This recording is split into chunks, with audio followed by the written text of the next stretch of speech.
তেওঁৰ ভনিতা বৰুৱাই আমাক এখন এফআইআৰ দি জনাইছে আজি তেওঁৰ দেউৰেক সুনেন বৰুৱাক মানে মাৰা বুলি কয়। তেতিয়া আমাৰ তদন্ত কেছ দিয়াৰ পিছত কেছ ৰেজিষ্টাৰ হ'ল, তদন্ত আৰম্ভ হ'ল, বৰ্তমান তদন্ত চলি আছে। তদন্তত তেওঁৰ ঘৰৰ ওচৰৰ সম্পৰ্কীয় বয়স আৰু দাদাকৰ লগত সুনেন বৰুৱাই মদ পানী খাই আহি 15 তাৰিখে ৰাতি প্ৰায় 11:00-12টা বজাৰ ভিতৰত চিঞৰ বাখৰ কৰি থকা অৱস্থাত ইহঁতে মানা কৰিছিল যে চিঞৰ বাখৰ কৰিব নালাগে। তেতিয়া আহি সেই মানুহজনক মাৰিবলৈ খেদি গৈছিল আৰু তেওঁলোকৰ এটা সৰু বাচ্চা আছিলে, বাচ্চাটোকো মাৰিবলৈ খেদি গৈছিলে। মাৰিবলৈ খেদি যোৱাৰ সময়ত তাৰ বয়সজনীয়ে তাক বাধা দিছে, বাধা মানা নাছিল। তেতিয়া বয়সজনীয়ে এতিয়া কাঠৰ বাটাম লৈ তাৰ ভৰিত আৰু মূৰত কোবাই দিয়ে।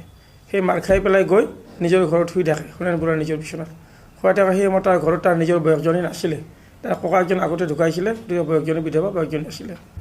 তাৰ বয়সজনী নেক্সদিনাখন আহি তাৰ মাতবোল নোহোৱা দেখা পাই আবেলি 5টা বজাত যাই চালে যে সুনেন বৰুৱা বিচনাতে মৰি আছে। তাৰপিছত আজি আমাক এফআইআৰ দিছে, কেছ ৰেজিষ্টাৰ কৰিছোঁ, আমাৰ প্ৰাৰম্ভিক তদন্ত চলি আছে।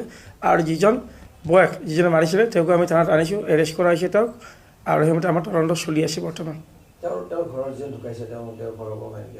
তেওঁৰ বেলেগ মানুহ নাই, তেওঁৰ দাদাকজন ঢুকাইছে আৰু তেওঁ বিয়া পাতিছিল, তেওঁ মাইকীজনৰ আগতে গুচি গৈছে।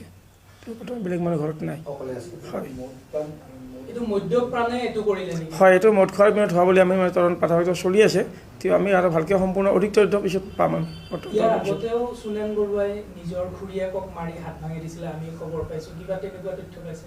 তেনেকুৱাতো আমাৰ তাত তেনেকুৱা আমাৰ নাই, আমি গম পোৱা নাই। আমি তদন্ত ওলাব, যদি মাৰিছিলে সাক্ষীবাদী লৈ ওলাই যাব।